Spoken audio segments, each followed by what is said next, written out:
vais partager l'écran avec vous.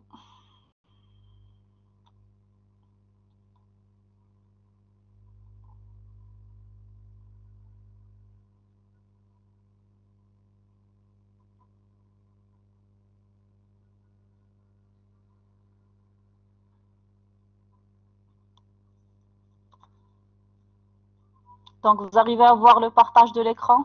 Oui, madame. Oui, madame. Oui, Oui, madame. oui, madame. Madame. Et comme ça, en plein écran Oui, madame. aussi? Oui, c'est mieux.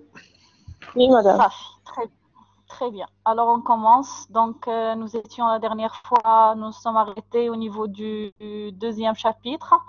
Nous avons d'ailleurs traité le cours du deuxième chapitre, tout le cours, c'est-à-dire celui concernant le traitement des charges de la comptabilité analytique. Donc, j'avais présenté que ces charges-là, on pouvait les distinguer sous deux formes, charges directes et charges indirectes. Et j'ai expliqué que les charges directes ne posent aucun problème par rapport à leur imputation au coût, car l'incorporation est directe. Mais c'est au niveau des charges indirectes que le problème se pose et que nous devrions passer par le tableau de répartition des charges indirectes pour répartir ces charges. D'ailleurs, j'ai présenté ce tableau. J'avais initié à part ou la via des exercices. Nous avons d'ailleurs fait 2 exercices concernant ce tableau de répartition des charges indirectes qui représente l'analyse des charges indirectes selon les sections ou le centre d'analyse, notamment les sections auxiliaires et les sections principales. J'ai expliqué que les sections principales, ce sont l'ensemble des fonctions d'une entreprise et les sections auxiliaires, ils sont là pour épauler les sections principales. Ce sont des sections annexes aux sections principales. Nous avons traité les totaux de répartition primaire et puis les totaux de répartition secondaire. J'avais expliqué la différence et puis nous avons fait une initiation également par rapport aux prestations réciproques, c'est-à-dire lorsqu'il y a prestation entre plusieurs sections auxiliaires.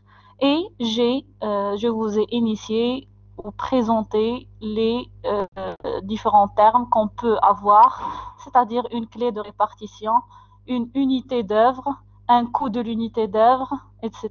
Donc, dans la continuité aujourd'hui de ce chapitre, nous allons traiter encore 2 exercices. Voilà le premier, exercice 3. Donc ici, je vous présente un tableau de répartition des charges indirectes qui dispose de 3 sections auxiliaires toujours. Comme la dernière fois, nous avons traité 3 sections auxiliaires. Donc, je laisse aussi cette fois 3 sections auxiliaires, mais je rajoute cette fois le coût de l'unité d'œuvre. Donc, ce qui est nouveau dans cet exercice, c'est le coût de l'unité d'œuvre. Mais pour bien coller les connaissances, je veux quand même que vous faites cet exercice. D'ailleurs, nous allons le faire ensemble. Donc, toujours quand on a un tableau comme ça, déjà, il faut rajouter une ligne, c'est-à-dire une ligne ici, que l'on n'a pas encore. C'est la ligne de total de répartition secondaire, juste avant la nature de l'unité d'œuvre et juste après la répartition secondaire des différentes sections auxiliaires. Une fois que je rajoute cette ligne de total de répartition secondaire, j'annule les 3 sections auxiliaires. D'accord? En même évidemment, je fais descendre le total des montants à partir des totaux primaires. Donc ici, nous avons 3 sections auxiliaires, administration, entretien et magasin, que je retrouve également ici, administration, entretien et magasin, et nous allons faire après la répartition ensemble. Maintenant, ce qu'il nous faut, c'est, première chose, les inconnus. Celui-là, celui-là et celui-là. Comme dans l'exercice précédent, si vous remarquez, l'administration est indépendante. Il n'y a pas de prestation réciproque entre administration et les 2 autres sections. Donc, automatiquement, je peux, par défaut, définir ou déterminer le montant de la charge de l'administration, qui est égal à Moins 4500. Moins 4500. Très bien. Moins 4500 dirhams. Moins 4500 dirhams parce que ici, je dois retrouver les zéros. Alors, ce 4500 dirhams, je vais le répartir. Première chose à faire, c'est que je vais le répartir. D'accord? Parce que ça va m'aider ici et ici pour le calcul des deux autres sections auxiliaires. Maintenant, les prestations réciproques. Donc, il y a prestations réciproques entre entretien et magasin. Donc, je dois déterminer celui-là et celui-là.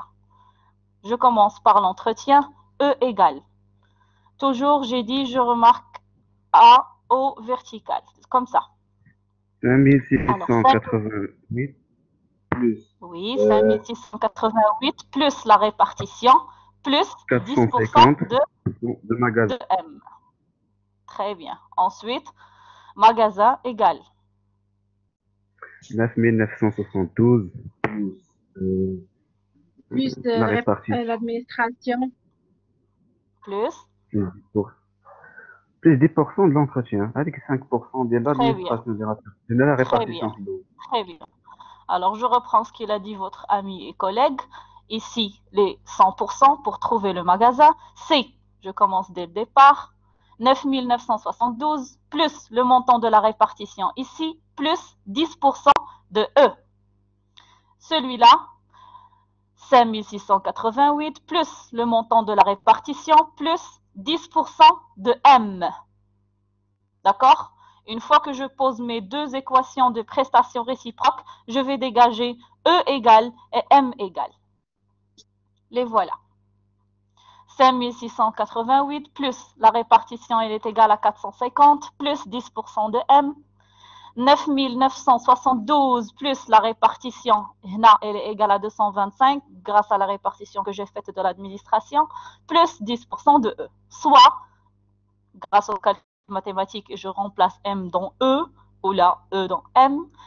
E égale 7230 et M égale 10 920.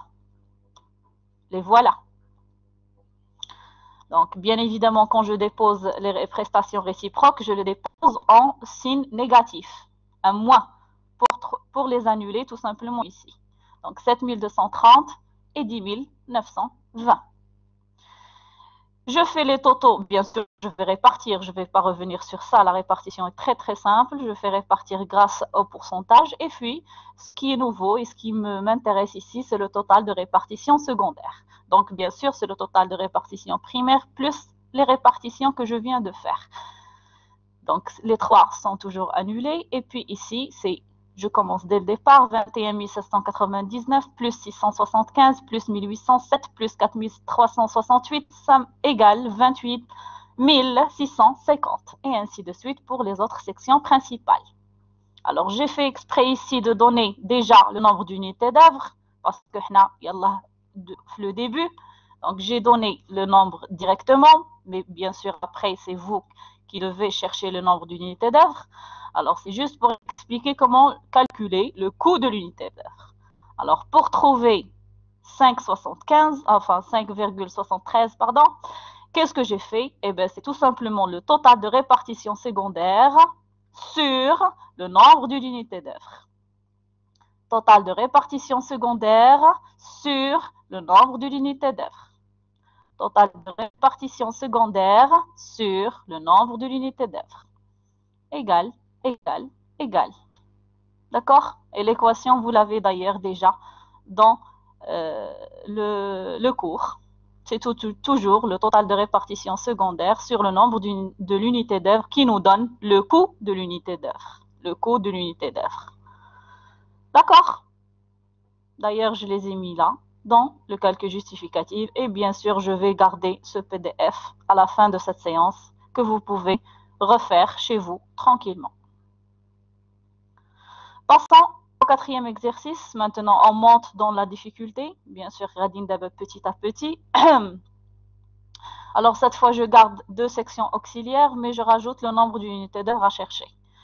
Bien sûr, plus le coût de l'unité d'œuvre.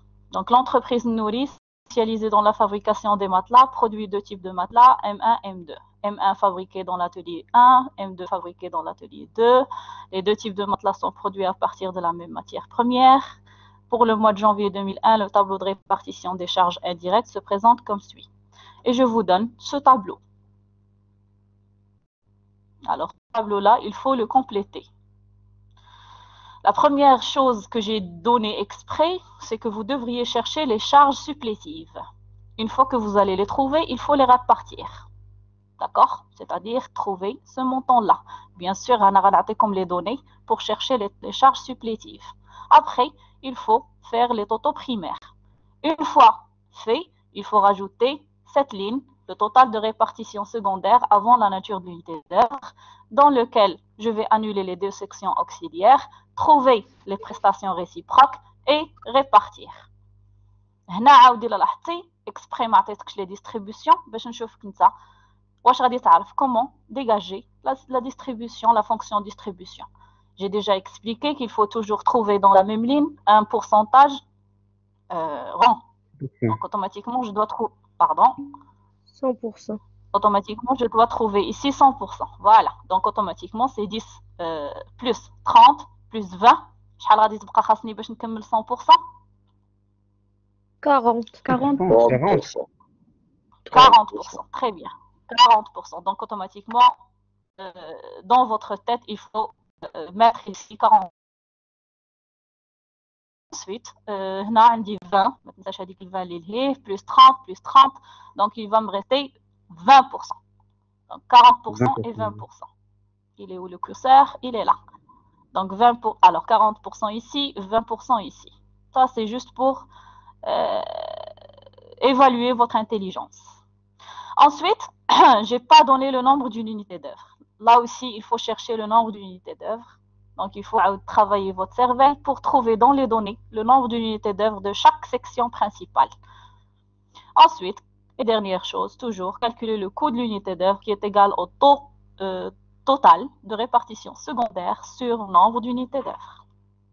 Les données, les voilà. Il convient de tenir compte de 3000 dirhams, considérés comme rémunération mensuelle du chef de l'entreprise. Virgule. La virgule, elle signifie beaucoup. Et de la rémunération des capitaux propres qui s'élève à 500 000 dirhams. Taux d'intérêt des emprunts 12% long. Long. 12% long. Achat du mois. Là, c'est le mois. Le tableau de répartition des charges indirectes est toujours donné en mois. Oui, monsieur. On voit que le tableau de répartition. On voit que le tableau de répartition. Sinon, les Oui, madame. Ici, ça va? Non, Oui, pas, il n'y a que le Maintenant, tableau. ça va? Pas encore. Non, pas encore, pas encore. Il y a un problème. Bless. Ça bug. Ça bug. Eh oui, ça bug. Ça bug, ça bug. Je vais arrêter l'écran et je vais le partage.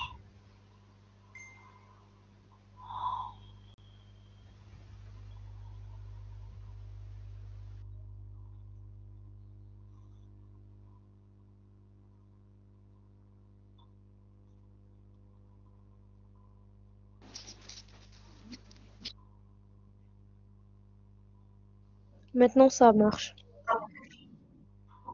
Ça marche? Oui, maintenant. C'est parfait.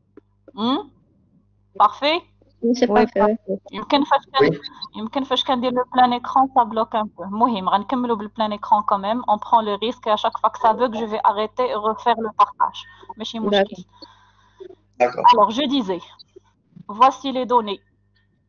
Il convient de tenir compte de 3000 dirhams considérés comme rémunération mensuelle du chef de l'entreprise et de la rémunération des capitaux propres qui s'élève à 500 000 dirhams avec un taux d'intérêt des emprunts de 12% long.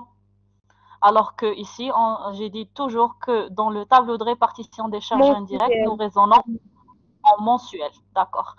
Donc, achat du mois, matière première 6 000 kg pour 32 000. Main d'œuvre directe dans l'atelier 1, 2500 heures à 25 dirhams l'heure. Et dans l'atelier 2, 1000 heures à 25 dirhams l'heure. Les ventes du mois M1, c'est-à-dire le premier type de matelas, M1 2000, nous avons vendu 2000 unités à 250 l'une.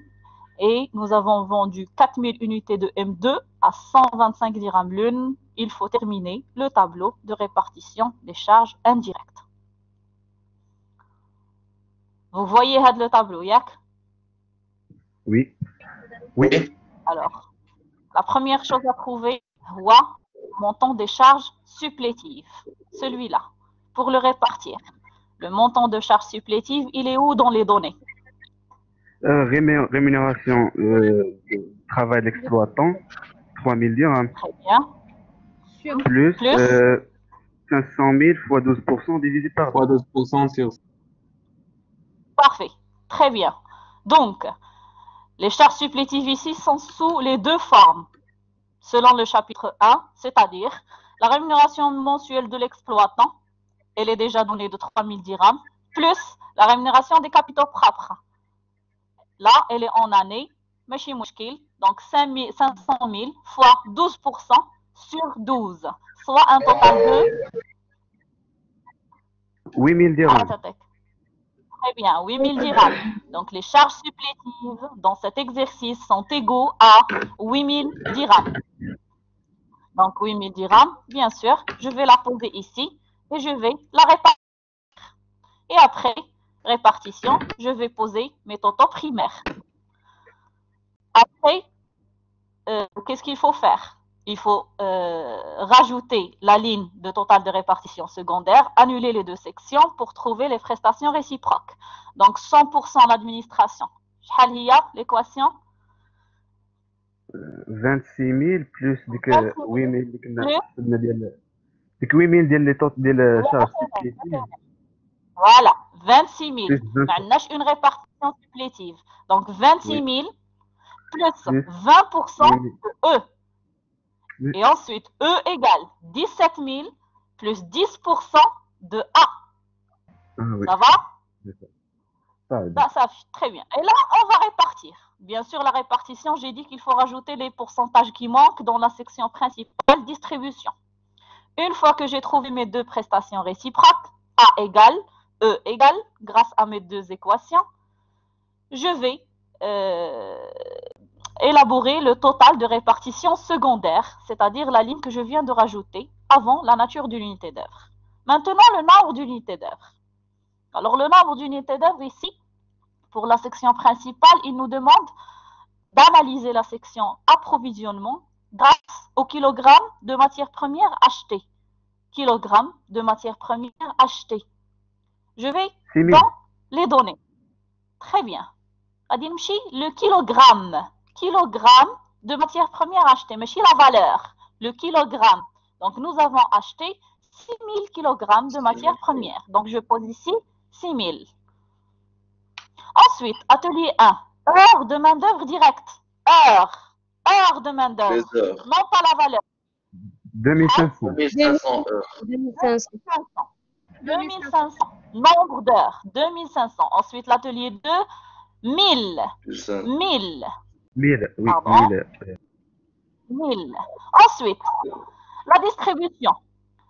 On nous demande d'analyser cette section grâce au chiffre d'affaires en 100 dirhams, c'est-à-dire 100 dirhams de vente. 100 dirhams de vente. Pour chaque 100 dirhams de vente, il faut calculer le chiffre d'affaires. Vente du mois. Quelles sont les ventes? 2000 unités. Madame, pour un 1 et un 2. Pour un 1 Très bien. pour 250. Tout à fait. لأن عندك les ventes ما spécifiaش لك واش المطلع A ولا المطلع 2. Ils ont dit les ventes du mois. Donc il faut rassembler les deux matelas, M1 et M2. Donc 2000 fois 250 plus 4000 fois 125 divisé par 100. sur très bien 100. divisé par 100. Quand عندي هنا 1000 dirhams de vente divisé par 1000 et ainsi de suite. D'accord? Une fois que j'ai noté mes nombres d'unités d'œuvre, je calcule mon coût d'œuvre qui est égal à la répartition secondaire sur nombre d'unités d'œuvre. C'est ce que je viens de dire. Je fais exprès de ne pas afficher, de corriger directement. Je veux que vous me compreniez avant. Donc, les charges supplétives, nous avons expliqué comment on les a eu. Le nombre d'unités d'œuvre de la distribution, c'est le seul que je mets car il y a un calcul. Le reste, il est directement donné et visible dans les données. Les prestations réciproques, voilà les équations. E égale et A égale. Et je les pose dans mon tableau.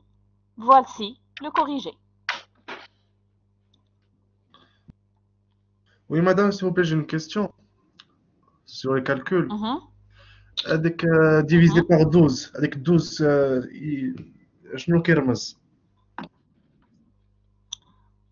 Divisé par... Ah, très bien.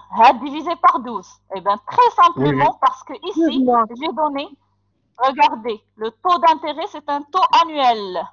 Le taux d'intérêt, c'est un taux annuel. D'accord? Taux d'intérêt des emprunts 12%, lent. Souligne hadik lent. Alors que ici, les achats, les ventes, etc., et même le tableau entier, il est raisonné en mois. En mois. Le mois de, par exemple, mars. D'accord? C'est pour ça que je divise sur 12. Bon, bien sûr, ça va rester comme corrigé. Vous pouvez le retravailler chez vous après la fin de cette séance. Passons au troisième chapitre, le coût d'achat et inventaire permanent des stocks. L'inventaire permanent des stocks. Alors, stock ici, nous sommes dans la fonction coût d'achat, donc nous distinguons stock par le terme marchandises, matières et fournitures. Nous verrons après que l'inventaire permanent de coût de production, eh ben, ce n'est pas les marchandises, les matières et fournitures, mais c'est les produits. Alors, je veux que vous reteniez ce schéma.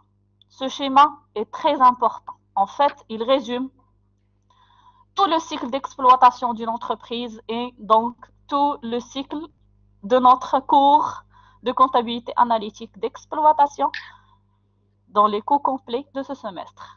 Alors, j'ai déjà parlé et expliqué qu'une entreprise, nous sommes dans l'entreprise industrielle plus spécialement, c'est là où s'apprête la comptabilité analytique le mieux, que cette entreprise dispose de trois fonctions principales que sont l'approvisionnement, la production et la distribution.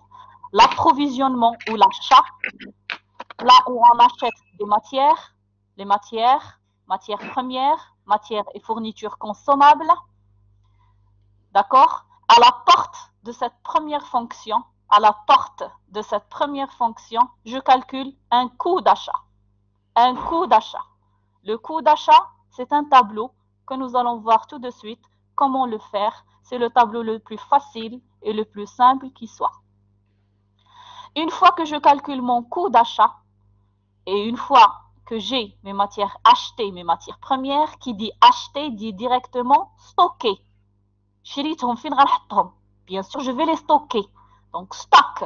Une fois que j'achète, je stocke. Alors, le premier stock, c'est le stock de matière. Stock de matière, un stock, il coûte de l'argent.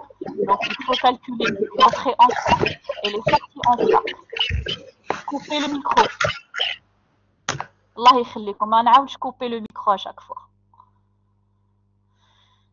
Alors, je disais, nous sommes dans le stock de matière. Quand je dis stock de matière première, stock de marchandises. Alors, matière première, si on est dans l'entreprise industrielle, marchandises, si on est dans la commerciale, mais j'ai dit que là, on va travailler plus par le type d'entreprise industrielle. Donc, stock de matière, j'ai dit, le stock coûte de l'argent à une entreprise, il faut évaluer l'entrée en stock, à combien cette matière première entre dans le stock, avec quelle valeur, et puis à combien elle sort du stock, avec quelle valeur. Les entrées en stock correspondent aux achats, les sorties de stock correspondent aux consommations. Pourquoi consommation? Parce que nous allons consommer les matières pour ensuite partir dans la fonction qui suit, la production. Pour produire, il faut consommer. Pour produire, il faut consommer. Deuxième fonction, donc, la production. À la porte de cette fonction, nous calculons ce qu'on appelle le coût de production. C'est un tableau qui ressemble au coût d'achat. Quand je dis qu'il ressemble, ça veut dire qu'il dispose également de charges directes et indirectes. Mais évidemment, les charges ne sont pas les mêmes. Nous allons le voir dans le 4e chapitre. Coût de production. Donc, une fois que j'ai calculé mon coût de production et une fois que j'ai produit, je suis une entreprise, je produis, et bien je vais stocker. En fait, les stocks, il y a 2 types. Quand j'achète, je stocke, et quand je produis, je stocke. C'est automatique. Le deuxième stock, c'est un stock de produits. Le premier stock, c'est un stock de matières premières et fournitures. Les 2 stocks nécessitent un inventaire permanent. On va expliquer ce que c'est. Les 2 stocks correspondent ou comprennent une entrée en stock et une sortie de stock. Alors, pour le deuxième stock, stock de produits, l'entrée correspond à la production. La sortie correspond à la vente. Alors, pourquoi? Parce que tout simplement, quand ce produit va sortir de ce stock, il va être vendu. Il est déjà produit, donc il va être vendu grâce à la fonction distribution. La fonction distribution, c'est la dernière, c'est celle qui se charge de la vente, de la distribution de notre produit fini. À la porte de cette fonction, nous calculons notre coût de revient. Le coût de revient nous permet de dégager le résultat analytique. Vous avez compris, j'espère. Bon. Maintenant, passons au coût d'achat. Nous sommes dans le 3e chapitre. Le 3e chapitre, il concerne le coût d'achat. Un coût d'achat est un tableau récapitulant les charges directes et les charges indirectes d'une entreprise. Alors, l'achat, c'est la première phase du cycle d'exploitation. Elle a pour objectif de s'approvisionner en matières premières. J'ai déjà expliqué que cette opération génère un ensemble de frais pour l'entreprise. La part la plus importante de ces frais est réservée au prix d'achat, qui est égal quantité fois coût unitaire. Donc, c'est le prix que nous allons payer à un fournisseur. Le prix d'achat est donc une charge directe inhérente au coût d'achat. Ensuite, à ce prix s'ajoute un ensemble de frais, comme frais de transport, frais d'emballage, frais de courtage, etc., etc. Cet ensemble de frais s'appelle des frais d'approvisionnement et il représente une charge indirecte pour une entreprise. Alors, je signale ici, quand je suis dans le coût d'achat, ceci concerne les marchandises, si je suis dans une entreprise commerciale, ou ils correspondent aux matières et fournitures, si je suis dans les entreprises industrielles. Exemple.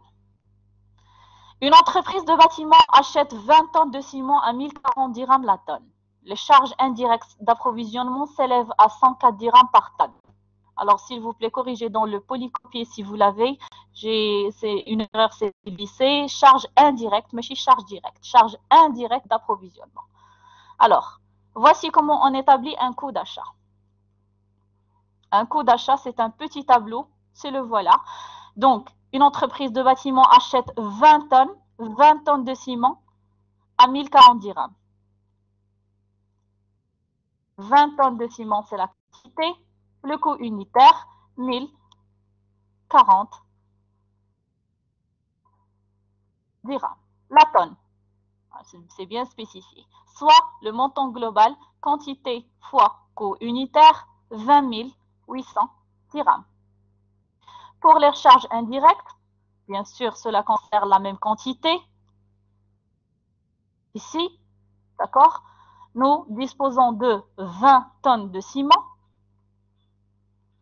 Pour les charges indirectes qui s'élèvent à 104 dirhams,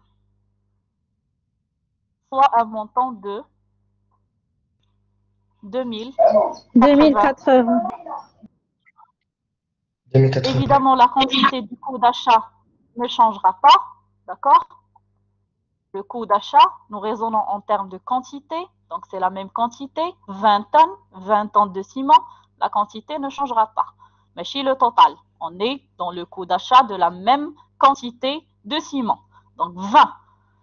Donc, Anna, ce que je cherche, l'importance de ce tableau, ouahad, la case.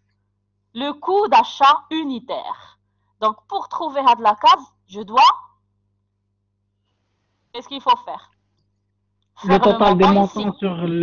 sur la quantité. Le total des quantités. Très bien. Alors, faire le montant ici. Alors, 20 800 plus 2080 me donne 22 880 sur 20 égale 1144. 44. Et je le mets dans une couleur. Ça, c'est mon coût unitaire. وهذا bien sûr ما خاصنيش نغلط فيه. Il ne faut absolument se tromper à ce niveau. Après, nous verrons dans les cas de synthèse comment la successivité des tableaux surviennent. Une fois que j'ai établi mon coût d'achat, là on va entrer. Vous allez revoir tout ça dans l'enregistrement. Une fois que j'ai calculé mon coût d'achat, d'accord, je passerai à mon inventaire permanent des stocks. Et là, c'est le point le plus important après, bien évidemment, le coût d'achat de cette séance, les stocks. Donc, pour une entreprise, les stocks représentent des biens, les biens, l'ensemble des biens. Quand je dis biens, c'est-à-dire marchandises, matières ou fournitures, donc les biens achetés, transformés ou à vendre à un moment donné. Ça, c'est un stock. Donc, le stock représente de manière habituelle l'ensemble des biens qui interviennent dans le cycle d'exploitation d'une entreprise et qui peuvent être vendus aussi en l'état si on est dans le cadre d'une entreprise commerciale. Donc, ce qu'il faut savoir, c'est le stock coûte de l'argent à l'entreprise. Donc, le rôle de la comptabilité analytique est de calculer les coûts selon une périodicité rapprochée, souvent ici le mois. D'ailleurs, le compte d'inventaire permanent, il est toujours mensuel. Elle ne peut pas se contenter de connaître les stocks et les consommations une fois dans l'année, comme on fait par exemple dans la comptabilité générale, à l'aide d'un inventaire physique, en fin d'exercice comptable. Au contraire, la comptabilité analytique, elle met en place une organisation comptable qui enregistre les mouvements de stock. Quand je dis mouvement, je veux dire par là les entrées et les sorties, en quantité et en valeur, et permet ainsi de déterminer à tout moment le stock final théorique. Nous allons voir ce que c'est. Le suivi des mouvements des stocks est réalisé sur des comptes de stock appelés un compte d'inventaire permanent. Alors, les stocks sont constitués ici par l'ensemble des biens ou des services qui interviennent dans le cycle d'exploitation de l'entreprise pour être soit consommés au premier usage, là on est dans la phase 1, la fonction achat, soit vendus en l'état ou au terme d'un processus de production à venir ou en cours, là on est dans la phase 2, le processus de production.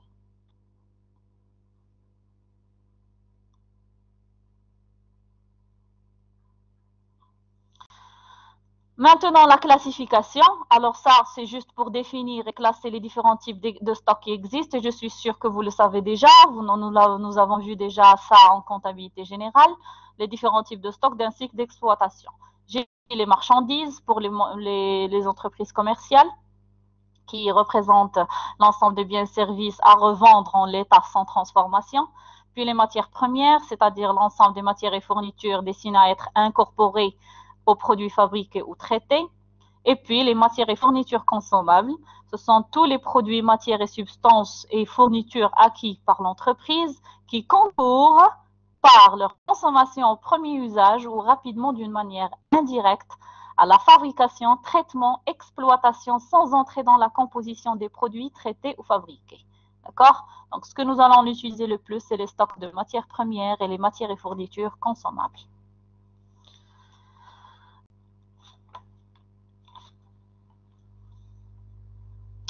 Maintenant, pour le coût d'achat, l'évaluation des stocks.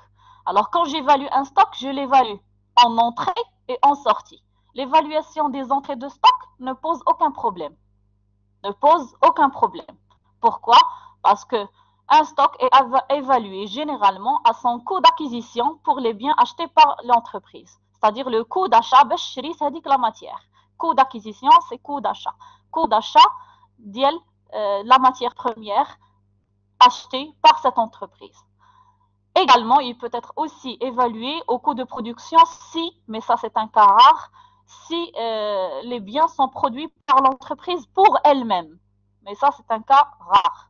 Donc nous allons travailler le plus par le coût d'acquisition pour les biens achetés par l'entreprise quand on va évaluer les entrées en stock. Les entrées en stock. C'est facile. Maintenant, les sorties de stock. Les sorties de stock posent un problème. Pourquoi? Pourquoi les entrées de stock posent un problème? Parce que, tout simplement, à la sortie d'un stock, est-ce que ce stock-là garde le même coût à sa sortie que celui de son entrée? Non, c'est pas possible. Alors, je m'explique. Ici, je présente pour chaque entreprise choisie. Alors, il y a une méthode d'évaluation. Il y a beaucoup de méthodes d'évaluation de stock, sachant que chaque entreprise ait choisi sa propre méthode d'évaluation de stock qui lui est convenable. Alors, quand je dis convenable, c'est-à-dire convenable à son activité, convenable à son bien, que ce soit marchandises, matières, fournitures ou même produits finis, parce que les méthodes d'évaluation de stock, de sortie de stock sont les mêmes, que ce soit pour le coût d'achat ou le coût de production, que ce soit pour la fonction achat ou pour la fonction production. Alors, la première méthode s'appelle le coût moyen unitaire pondéré, appelé généralement le CMUP. Le CMUP, il existe deux variantes. Le CMUP après chaque entrée, c'est-à-dire après chaque entrée, nous devons calculer un coût moyen unitaire pondéré. Et la deuxième variante, c'est un CMUP à la fin de la période, c'est-à-dire à la fin de la période analytique, qu'on peut calculer le CMUP. Fin de la période analytique, c'est-à-dire après enregistrement de toutes les entrées en stock. La deuxième méthode, c'est la méthode FIFO, First In, First Out, en anglais, appelée aussi en français premier entrée, premier sortie. Et la troisième, LIFO, dernier entrée, dernier sortie, Last In, First Out. Nous allons voir ce que c'est ensemble. Commençons doucement par la première méthode, le CMUP. Alors ça, c'est la méthode moyenne. La méthode moyenne, c'est-à-dire celle qui permet une meilleure évaluation de stock. Pourquoi? Alors, pourquoi? Commençons par le CMUP après chaque entrée. Quand je dis après chaque entrée, c'est-à-dire après chaque entrée en stock, nous calculons un nouveau CMUP. Nous allons voir dans les exercices ce que c'est. Maintenant, pour la définir, dans cette méthode, chaque nouvelle entrée entraîne le calcul d'un nouveau coût moyen qui tient compte de la valeur du stock avant l'entrée. Les sorties, lorsqu'elles se produisent, sont valorisées à ce prix moyen. Comment le calculer? Eh bien, c'est la valeur de stock avant l'entrée, plus la valeur de l'entrée sur quantité du stock avant l'entrée, plus la quantité de l'entrée. Cette méthode est importante dans la mesure où elle permet une valorisation en temps réel des sorties, ce qui correspond à l'esprit de l'inventaire permanent, mais elle a l'inconvénient d'être lourde autant de coûts moyens qu'il y a d'entrées. Parce que chaque fois, à chaque entrée, je dois recalculer mon coût unitaire. Elle est lourde dans le calcul, mais elle permet une très bonne méthode d'esprit d'inventaire permanent. La deuxième méthode, CMUP, à la fin de la période, c'est-à-dire il n'est calculé qu'en fin de période analytique, après avoir enregistré toutes les entrées et en tenant compte du stock initial. Stock initial appelé dans des ouvrages, peut-être, certains ouvrages, ils les appellent stock unique ou périodique. Alors, l'équation égale, c'est la valeur du stock initial plus la valeur des entrées de la période sur quantité initiale plus la quantité des entrées de la période. Bien sûr, les équations vont vous paraître plus simples dans le calcul sur les tableaux. Alors, le principal inconvénient de cette méthode, elle réside dans le fait qu'il faut attendre la période analytique. D'accord? Il faut atteindre la fin de la période et enregistrer toutes les entrées pour analyser les sorties de stock, ce qui est normalement en contradiction avec le principe de l'inventaire permanent. Parce que quand je dis inventaire permanent, c'est de pouvoir, ça veut dire qu'il peut me permettre, cet inventaire peut me permettre de déterminer à tout moment la valeur du stock. La deuxième méthode, la première était le CMUP en général. Donc là, la deuxième, c'est le FIFO. Alors quand je parle de FIFO et LIFO, ils s'appellent généralement dans les ouvrages les méthodes d'épuisement des lots. Le FIFO, c'est un procédé qui suppose que les stocks les plus anciens sont les premiers sortis. Dès lors, le stock initial est évalué au coût d'entrée les plus récents, les quantités étant regroupées par lot homogène quant à leur date d'entrée et à leur valeur. Alors, quand je dis lot, on entend par lot l'écran c'est bloqué. L'écran est bloqué. Est-ce que l'écran est bloqué chez tout le monde? Oui, madame. Oui, madame. Oui. Madame. Oui, madame. D'accord. Je vais arrêter le partage.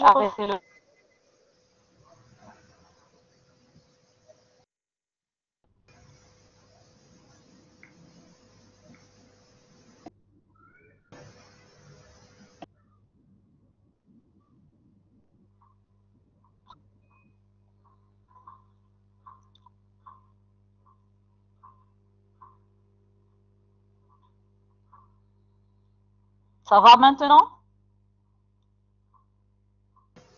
Non. Oui, Non, ça non. va. Oui, oui. Maintenant. Ah, oui.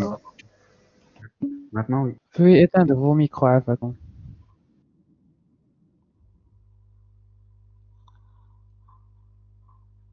Très bien. Bon.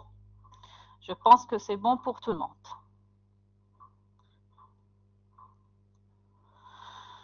Alors, je disais, le first in, first out, premier entrée, premier sortie. Donc, on entend par lot les éléments stockés ayant le même coût à l'entrée en stock. Ceci va vous paraître plus clair dans les tableaux.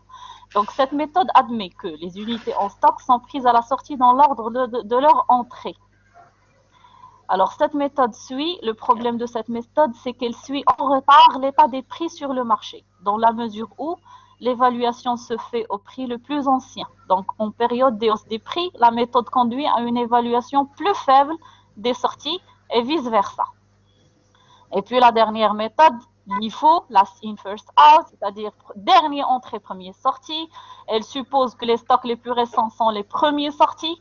Donc, les sorties sont faites en tenant compte des coûts d'achat des dernières entrées. L'inconvénient de cette méthode aussi, c'est que en période de hausse des prix, cette méthode conduit à une évaluation plus élevée des stocks. Donc, c'est une méthode plutôt inflationniste. D'accord? Et en période de baisse des prix, l'inverse se produit. Donc, les méthodes d'épuisement des lots sont importantes dans la mesure où elles permettent de connaître immédiatement les existants en stock et leur valeur. Bien sûr, pour expliquer ces 4 méthodes d'évaluation de stock, bon, ils sont 3. La première, elle dispose de 2 variantes. Donc, pour expliquer les 3 méthodes d'évaluation de stock, il n'y a pas mieux qu'un exercice d'application. D'ailleurs, vous l'avez dans le polycopier si vous l'avez. Mais je le garde ici en PDF. Nous allons le faire ensemble. Je tiens quand même à signaler que pour le même stock, d'accord, le même stock d'entreprise, on peut appliquer les 3 méthodes simultanément. D'accord? Maintenant, bien sûr, on peut, ça ne veut pas dire qu'on doit le faire. Ça n'a rien à voir. Il faut, chaque entreprise choisit le mode d'évaluation de sortie de stock qui lui convient. Bien sûr, une entreprise qui fabrique le fromage, mais il y a une entreprise qui fabrique les stylos, mais il y a les entreprises qui fabriquent le vin, mais il y a les entreprises qui fabriquent, je ne sais pas, les chaussures. D'accord? Tout dépend de la nature d'activité et du produit. Et chaque stock s'apprête à une méthode correspondante. Bon, et avant de passer à l'application, je souligne quand même, ou là je définis quand même ce qu'on appelle un compte d'inventaire permanent des stocks et avec lequel nous allons travailler dans nos cas de synthèse, qui récapitule d'ailleurs ces 4 méthodes, où là, grâce à lui, nous allons appliquer les 4 méthodes. Un compte d'inventaire où on appelle inventaire permanent l'organisation des comptes de stock qui, par l'enregistrement des mouvements de stock, permet de connaître de façon constante, en cours d'un exercice, les existants chiffrés en quantité et en valeur. D'accord? Il nous permet de savoir les existants à n'importe quel moment de l'année, du mois, de la semaine, du jour, la quantité et la valeur d'un stock. C'est ça, un compte d'inventaire permanent. Permanent. D'ailleurs, le mot l'explique. Donc, les principes de l'inventaire permanent sont valables pour tous les éléments stockés dans l'entreprise. Donc, qu'ils soient des matières premières, qu'ils soient des produits intermédiaires, qu'ils soient des produits finis, qu'ils soient des fournitures, etc., etc. Ces éléments stockés, le principe de l'inventaire permanent, il est valable pour tous les éléments stockés. Aussi, pour chaque type de matière stockée, il est tenu un compte d'inventaire permanent spécial. Donc, chaque type a un compte d'inventaire. Chaque matière, chaque produit, chaque type de produit a son propre compte d'inventaire permanent. Bon, maintenant, c'est l'exemple d'application. Nous prenons le cas de l'entreprise Mosbahi qui dispose des données suivantes pour le mois de juin. Je vous donne un stock initial de matières premières. Le 1er du mois, le 1er juin, il est de 10 kg pour 32 dirhams par kilo. Les entrées du mois et les sorties du mois.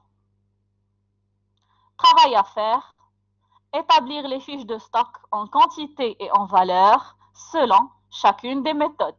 Là, on va faire les 3 méthodes ou les 4 méthodes, appelez-les comme vous voulez, avec les 2 variantes de CMUP, pour comparer, pour le même exercice, comparer l'incidence du choix de ces méthodes sur les coûts de sortie d'un stock final.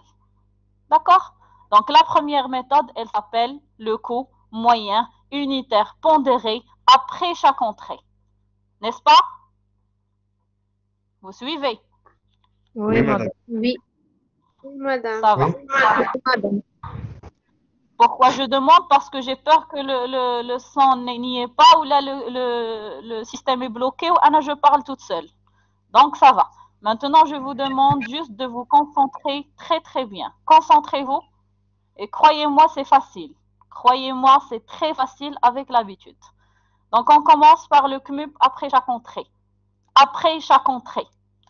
Alors, je commence déjà. Comment on établit une fiche de stock? Il faut déjà commencer par l'élaboration des dates en classement chronologique. Classement chronologique, c'est-à-dire qu'un le 1er, le 6, le 15, le 20, le 25, le 27. D'accord? C'est la chronologie qui compte, Meshi, le libellé.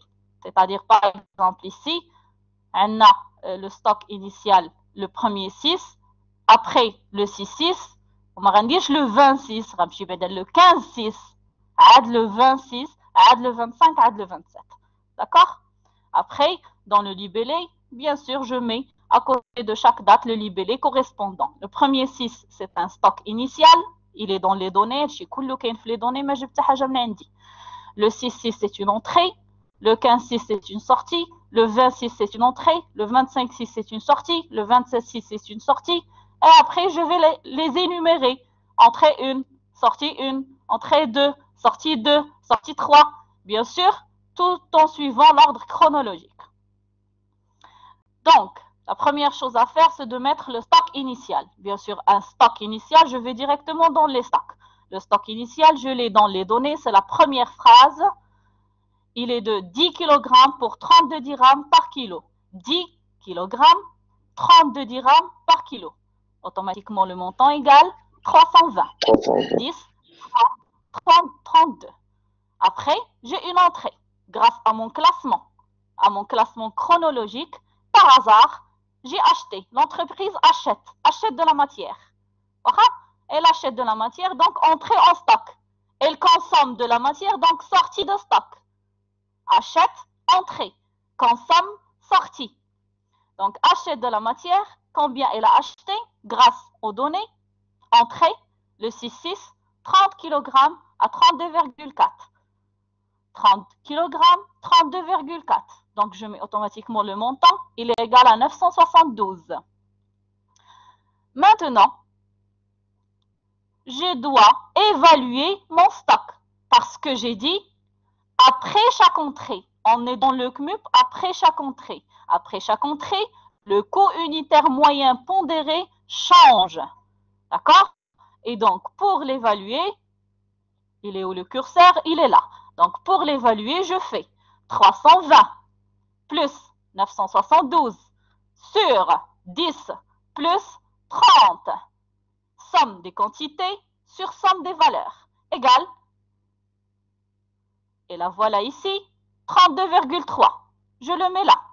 32,3.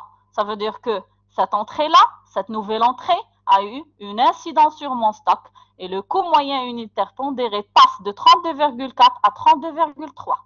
Donc 32,3, je vais le laisser, le garder et l'utiliser dans toutes les sorties qui suivent. Dans toutes les sorties qui suivent. Qu'il soit une entrée, 2, 3, 4, 10, 20, le mohim, une sortie qui suit à l'entrée va avoir le même coût unitaire moyen pondéré qui est de 32,3. D'ailleurs, c'est le cas ici. Donc, la deuxième sortie, d'ailleurs, dans les données, la sortie 26 kg. Je suis 15, 6, 26 kg. Donc, deuxième sortie, alors la première, on est dans la première sortie, deuxième opération. Première sortie, 40 moins 26 égale à 14. D'accord? 15 عندي 40 le stock. خرجت منها 26 sortie. Donc, il me reste 14, toujours à 32,3. Ensuite, entrée. Nouvelle entrée. 40. La voilà. 40 kg à 32,6. Donc, je mets, c'est une nouvelle entrée. Je suis dans le CMUP après chaque entrée. Donc, automatiquement, l'entrée reste avec son coût unitaire d'origine ou là d'entrée. 40, 32,6. Le montant, je le calcule facile. Une entrée, c'est un plus. Une sortie, c'est un moins. Donc, 14 plus 40, 54. Maintenant, nouvelle entrée, nouveau CMUP. Donc, 452 plus 1304 sur 14 plus 40. Nouveau CMUP, il est égal à 32,52. Voilà. 32,52. D'ailleurs, quand je dis les calculs justificatifs. Donc, 32,52, je vais l'utiliser dans toutes les sorties qui suivent.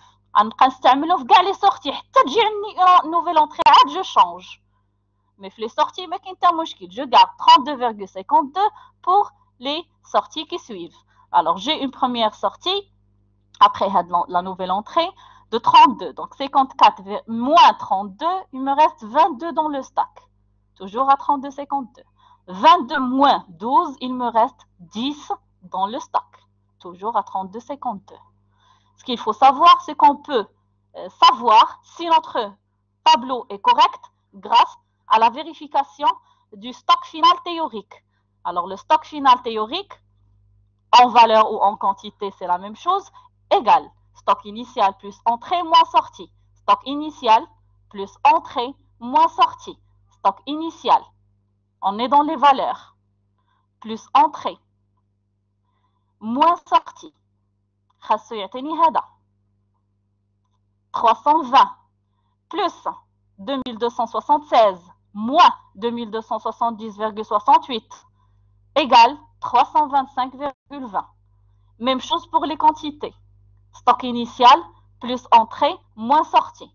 Donc 10 plus 70 moins 70, il doit me donner mon stock final théorique de 10. Et c'est ce que j'ai mis là, que ce soit en quantité ou en valeur. Là, on a terminé le premier cas, c'est le CMUP après chaque entrée. Passons au CMUP à la fin de la période. À la fin de la période. Toujours, le mot fin de période, ça veut dire période analytique. Quand je termine par exemple, j'ai pris le mois.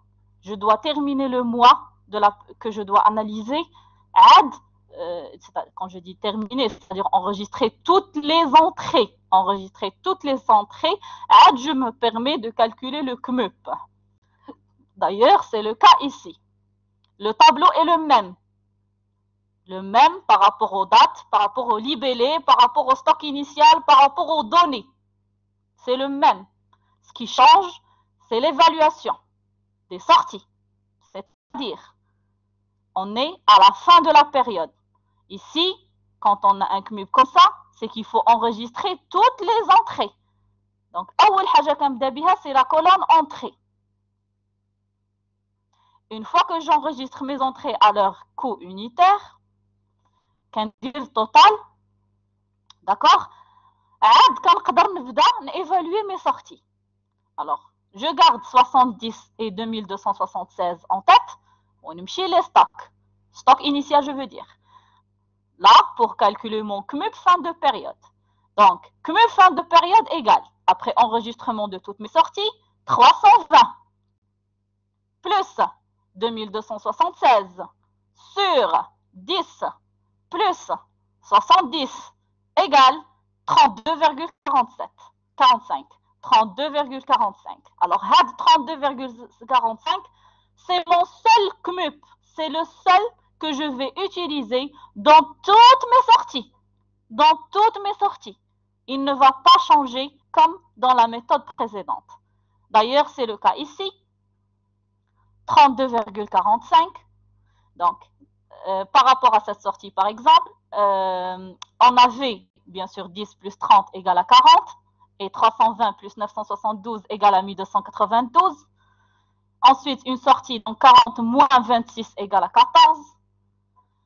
1292 moins, je suis dans une sortie, 843,7 égale à 448,3. Alors, pourquoi ici, je mets... Normalement, théoriquement, c'est 32,45. C'est le même, 32,45.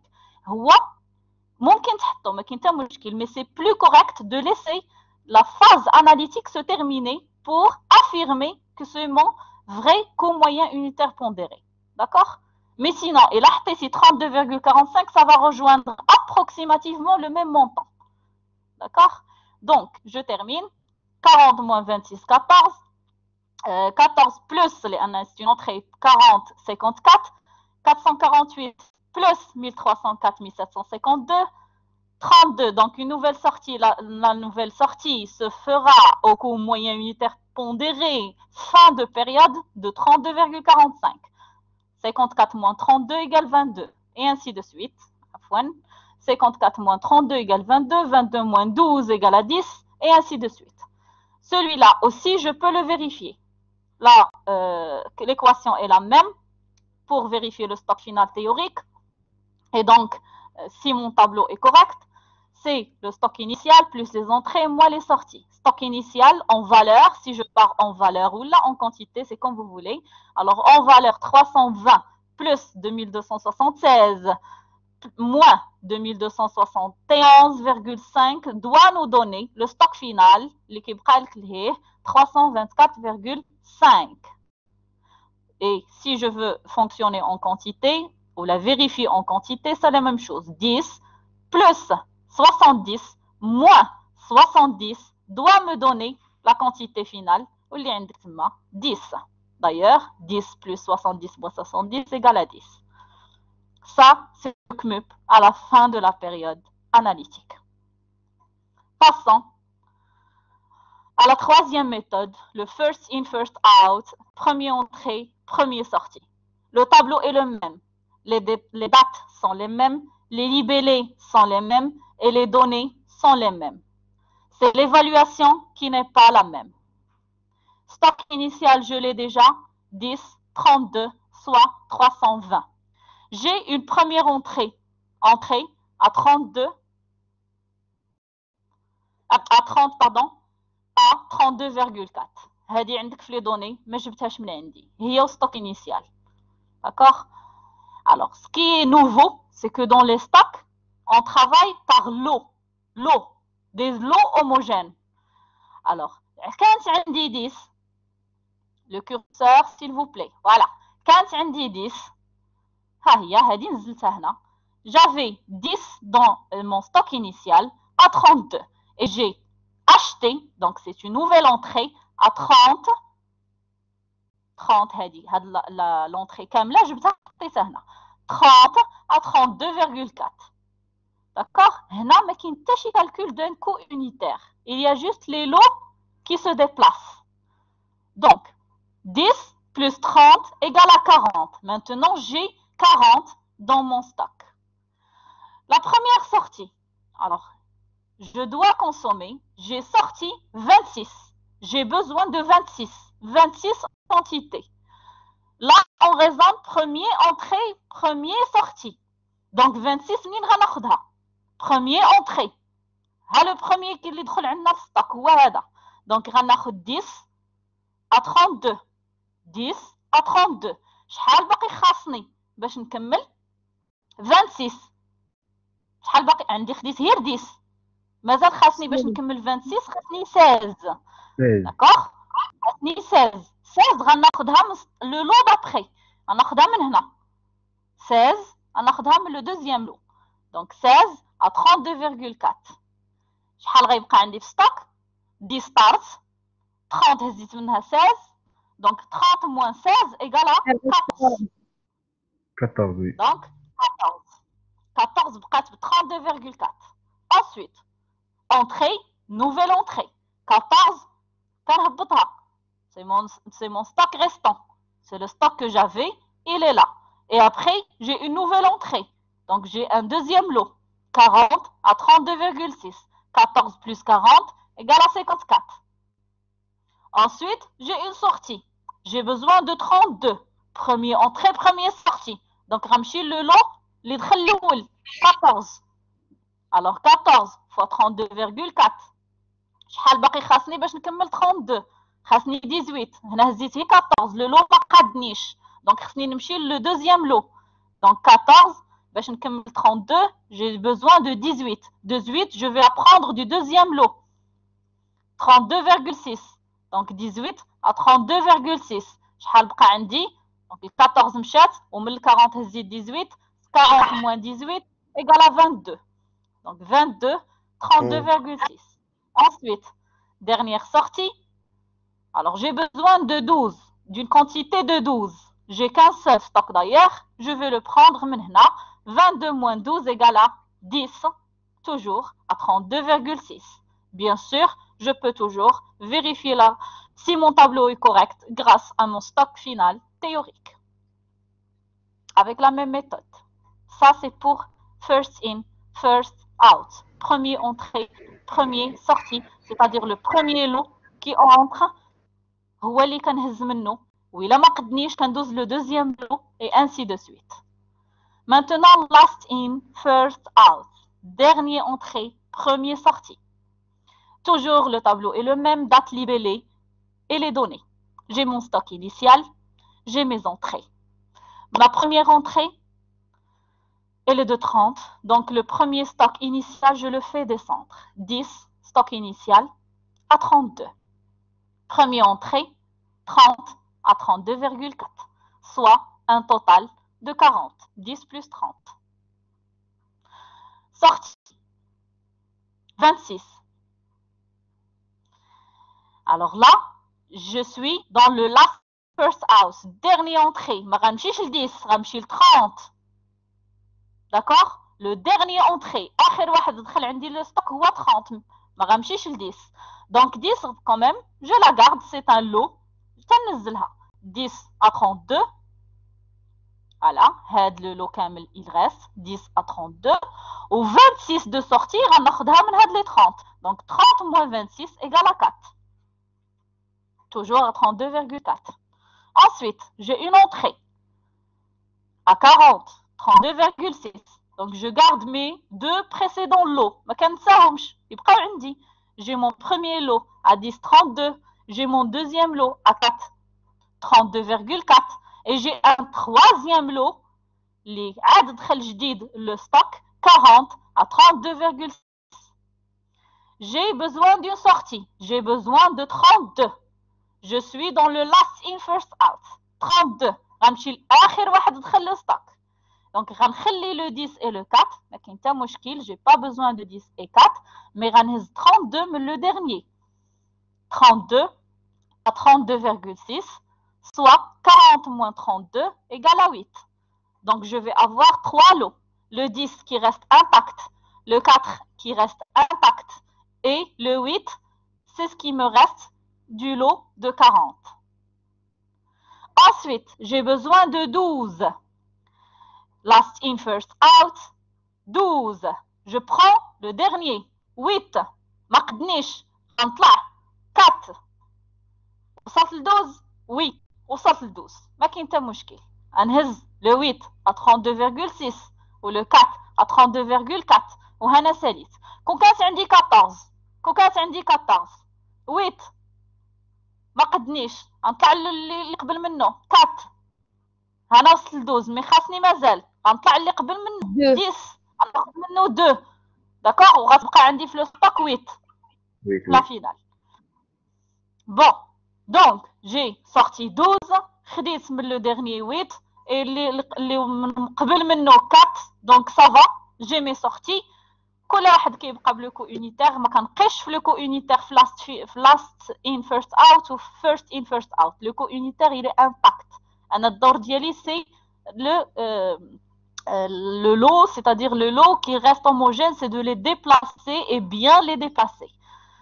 Donc j'ai dit آخر حاجة, vu que j'ai consommé le lot 8 et j'ai consommé le lot 4, بقى عندي le 10, هو هذا ها هو نزل 10 à 32, soit 320, la valeur du stock final. Bien sûr, la case qui reste en gris entière, c'est le stock final de la période analytique, le stock de cette période analytique.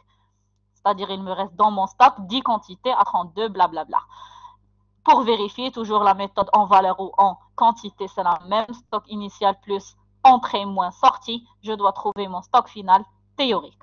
Alors, pour répondre à la dernière question, ils nous ont demandé de comment dirais-je, de comparer les différentes méthodes par rapport aux sorties. Donc, les sorties dans FIFO, ils étaient à 2270. Et dans l'IFO, de 2276. Et dans le CMUP, 2271,5. Donc, ils sont sous-évalués dans FIFO, surévalués dans l'IFO.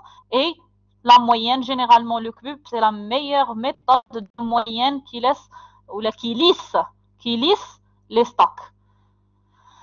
La valorisation du stock final, dans FIFO, il est surévalué, dans l'IFO, il est sous-évalué, et une moyenne dans le CMUP. Donc, la méthode CMUP, elle représente une solution de compromis entre les deux méthodes FIFO et LIFO, et elle permet de lisser les variations des coûts des matières.